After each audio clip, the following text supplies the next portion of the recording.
Good Monday morning, everyone. I am Jen Bordeaux, the Director of Public Relations with New Direction Family Law, coming to you with another segment of Family Law Uncorked.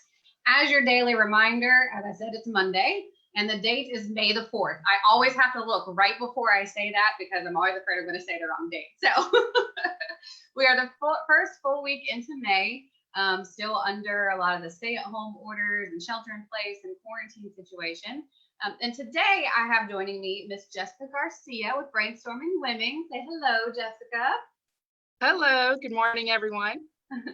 And so today I brought in Jessica and her money mind because we met a few years ago, honestly, kind of right when New Direction was opening our doors about 4 years ago. And Jessica's going to speak a little bit more to because she could speak better to her business than I can. But we met under, I remember the mutual contact that was made, however it was, but we learned that she works with women that are going through divorce. And a lot of times when that happens, there is a huge budget shift or financial shift. Looking at everything. And so she's great in working with females and looking at that structure and how to help them best succeed, not just during the divorce, but long after as well. So, we also wanted to talk a little bit today about budgeting during quarantine because a lot of us have been affected financially, whether it's being furloughed, laid off, a business has just had to close its doors due to everything going on and a shift in maybe income coming into the home or unemployment, whatever it may be. The financial effects of COVID-19 are very far-reaching. So before we jump into all of that and the tips that you have for people that might be watching or that may watch this later, Jessica, do you mind just telling us a little bit about you and how you got into this financial world? Love it. Absolutely. Thank you so much. I'm very happy to be here, and it's always a pleasure to see you. So Brainstorming Women is on a mission of empowering women through financial literacy. And really, that's how it all began for me, is through my career in banking, seeing the need for women to better understand their finances. And so from that, I began to specialize in helping women that are going through separation and divorce and helping them to better equip themselves with knowledge really about their finances and information that can help them beyond their separation and divorce process. So my business also is, I believe we got started about the same time in 2016, early 2016. So I am happy to get to work with the clients that I do. It's typically the dependent spouse that I work with, which most of the time in my work has been women. And so, yes, I'm so happy to be here. And budget and expenses are a very important piece of that because, yes, you're going from one household to two. And so, yes, these are very important considerations that have to be made. Yeah, definitely. So we've talked a lot about in different, we do these family law and court series or different episodes pretty frequently now. And I was mentioning to that just before we went live. And around some of those, I've had other discussions about the mindset during COVID-19. And that mindset, there are a bunch of different categories that fall underneath that mindset umbrella. We've talked about, in other videos has been about like substance use and abuse and child custody and co-parenting and just all kinds of different things. And we've got more coming up on mental health related things later this week. But mindset also applies to your finances and absolutely your spending habits and what leads you to spend money on certain things or, make certain decisions. So mindset's being affected right now too, whether it's your emotional, part of being home and being away from family and friends or not being really able to get out. But it also, because of different things that people are spending money on and focusing on, our mindset for spending or what we are getting has changed as well. So can you speak a little bit about to the role that mindset plays in financial responsibility? Certainly. And in fact, it struck me one day at the grocery store where I just went to pick up a few things and the entire meat section was empty. And I've never seen that at a grocery store. And it occurred to me that it's a scarcity mindset when people, and I could see the carts, overflowing carts, which you don't typically see either. So abundance is the mindset where, that you're thinking that there's plenty, it's plentiful what's out there. Whereas scarcity, you're like, things are not going to be there, so I got to grab everything I can, and that's not necessarily productive. And so particularly to your budget, because one of the things that I find that is important and that actually I've implemented is, I used to not do a grocery list, but have a grocery list, plan your meals, eat everything that's in that you have first. Because you don't want to go out there with that mindset of it's going to go away, I got to buy it, when you don't really need it. I'm sure there's people with a bunch of toilet paper sitting at home, stuff like that. And I know what happens even with like hurricanes, people buy a lot of water and we usually don't have a water problem. Absolutely. Mindset is a factor, and it's understandable, really, because we're living in unprecedented times. And yes, as you mentioned at the onset of our conversation, there's quite a bit of economic uncertainty. And so I would say that because of that, you have to be even more careful and see what opportunities there are to save money. So yeah, your budget, you're going to have to look at it again. When I work with my clients, the three major expenses that they tend to forget about are eating out, travel, and gifts. Of course, we're not eating out much, like not as normally we would. Travel certainly changed.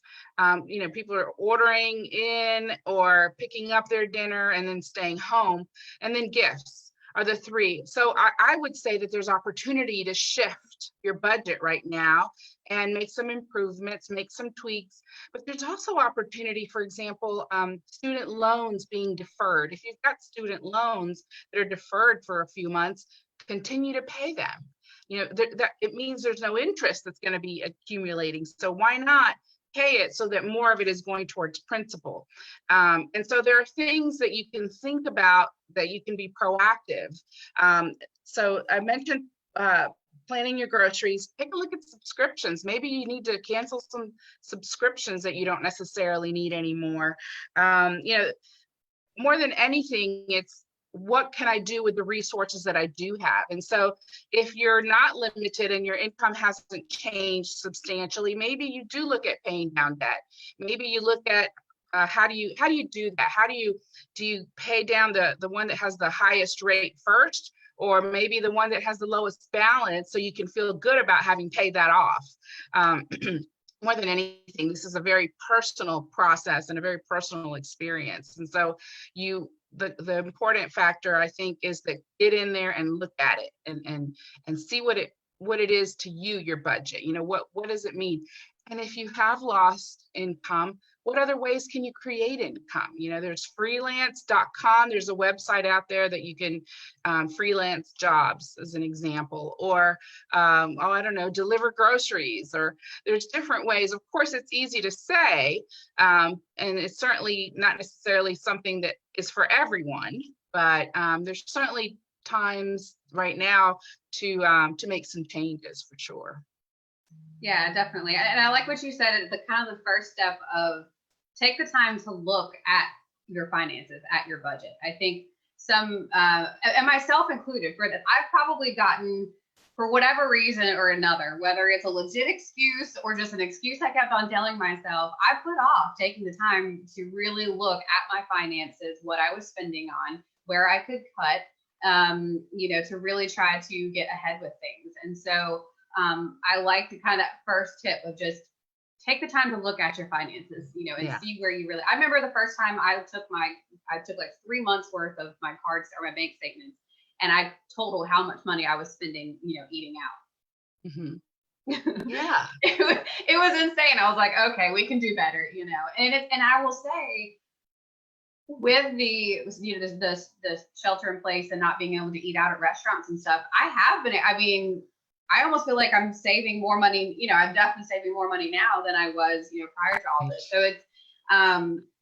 definitely take the time to actually look at the finances. It's not necessarily a fun thing to do, unless you're just, you love money and your finances and, and looking at that spreadsheet or whatever it may be. Yeah. Otherwise it's not super fun to do, especially if you don't feel like you're going to like the outcome and what you Right. see. So I think and it is great. tedious. It's a Mm-hmm. tedious process, but you'd be surprised how many clients, the first thing they say to me is, I never worried about the money before. So I know that there's people out there that just haven't ever paid attention to it. Mm-hmm. They are just, it's not a habit. So you're doing something really good for yourself and for the long term, because once you develop that habit, you will continue, hopefully, fingers crossed, to have that habit. And so, yeah, I mean, I am surprised how many people just don't know, but now we need to know. Yeah, for sure. Right? And you talked about the scarcity and abundance mindset. So I have, kind of two questions or one kind of thing to add to that. One was, you're talking about eating the food that you have in your house before going to the grocery store and, buying a whole bunch more. And I'll say we did a family law and court segment with some of the team members at New Direction, and they talked about, working from home with their children now and homeschooling, and talked about meals, about going from, maybe cooking one meal a day and, having leftovers to now everybody's at home having to cook 3 meals a day for everybody in the household. And one of the attorneys was like, we've got some random stuff in the house, and I just Googled what I had and it helped me figure out a meal for it, which is great. Like, I don't know. Thank goodness for Google is all I got to say. Isn't that the truth?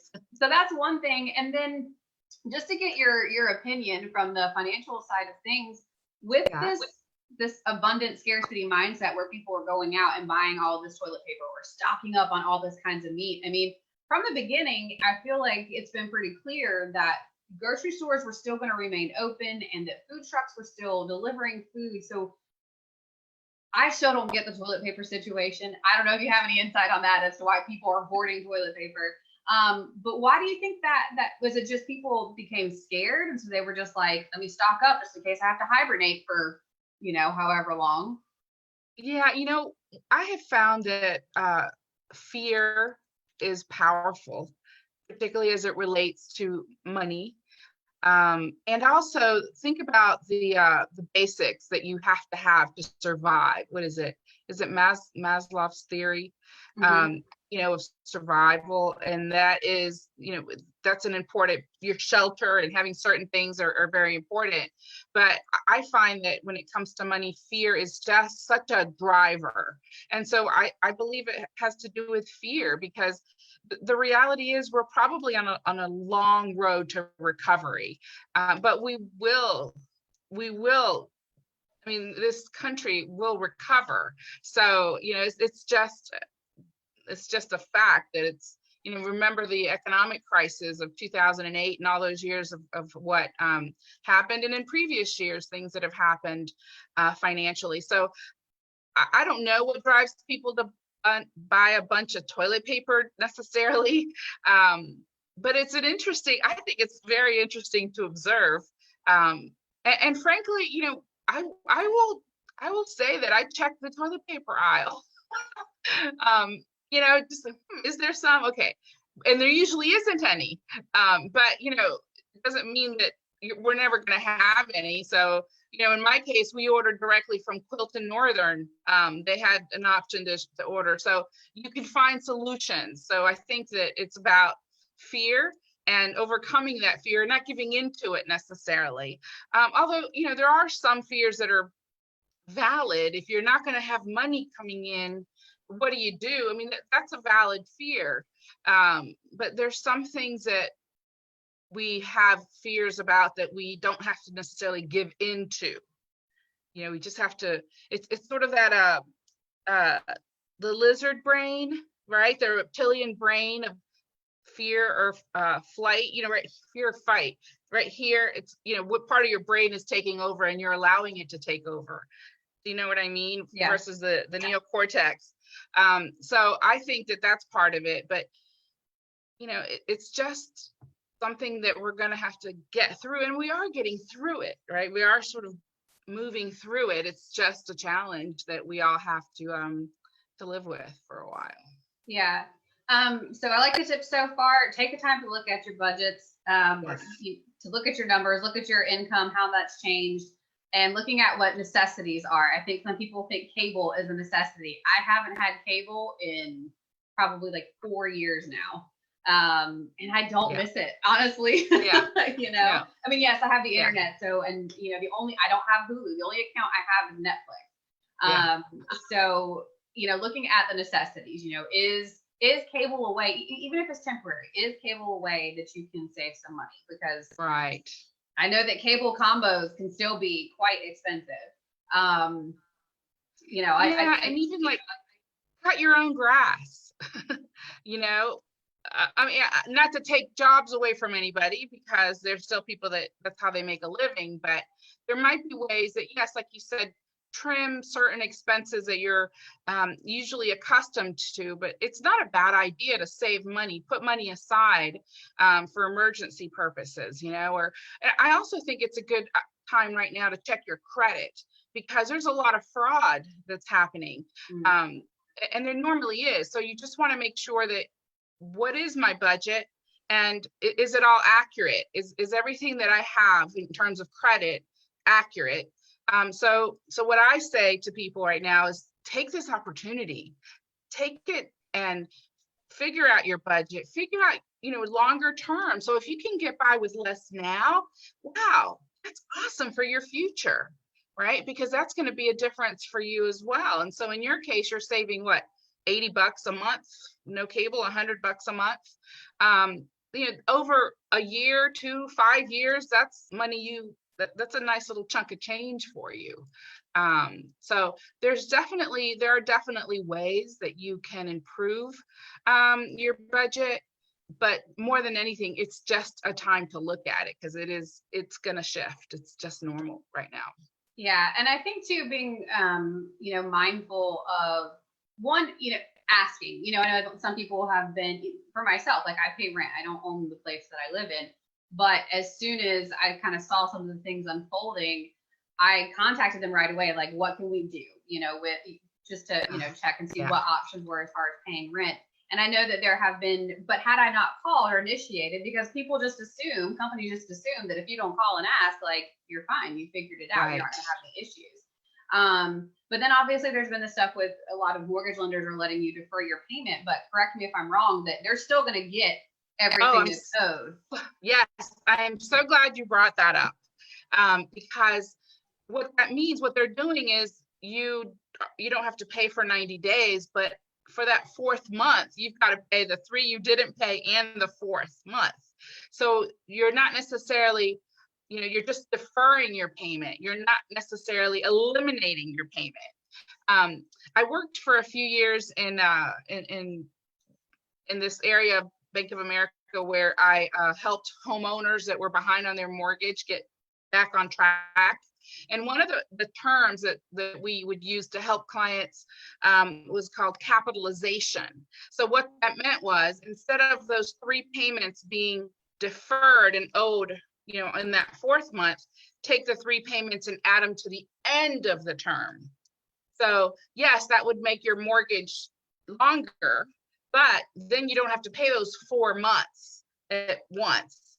And so I think it's so important what you just said, because you have to be informed. We have to be informed consumers. And so assuming that, oh yeah, I don't have to make 3 payments, that's cool. But yeah, what about that fourth month? It's going to all hit at once. And I think if you can continue making the payments, right? Why take that if you can make them? If you need it, that's different. But if you can make the payments, make the payments. But if anything, I would say, talk to them further and say, all right, I can't make the payments. Can you capitalize them, add them to the end of my note versus have them all payable and due on that month, that fourth month. But it does take, as you said, it's not something you opt out of. You have to opt in. You've got to get in there and say, this is something I need or I want. What can we do? And I think that you'll be pleasantly surprised because I'm hearing good stories of people that are asking for help and getting it right now. Yeah, absolutely. Definitely.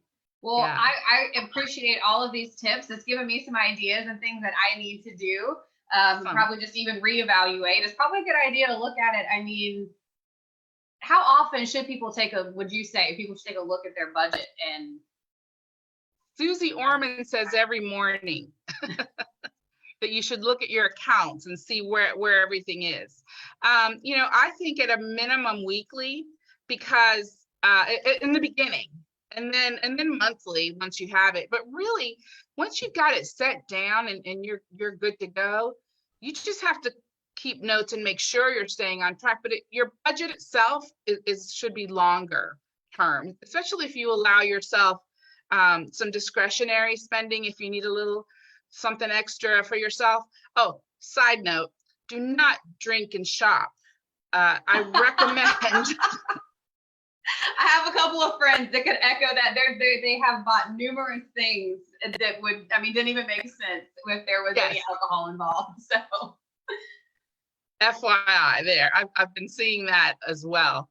But yeah, absolutely. At least, initially, I'm just someone that likes to track. So we're all different, right? But at least once a month to make sure that you're on track. But also it could be if you're paid weekly, you might want to check it weekly. If you're paid twice a month, whenever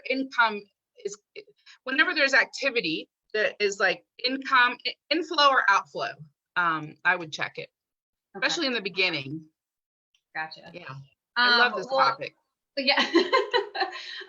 Well, thank you for that information. And I know, we're speaking in very broad terms, and everyone's situation, financial situation is very, unique to them and what their expenses are, what their income is, and all the details that surround that. So if someone is interested in getting in contact with you, what is the best way for them to reach you right now? Are you working virtually to help people? I'm assuming it's kind of the way the world is operating now. Yeah.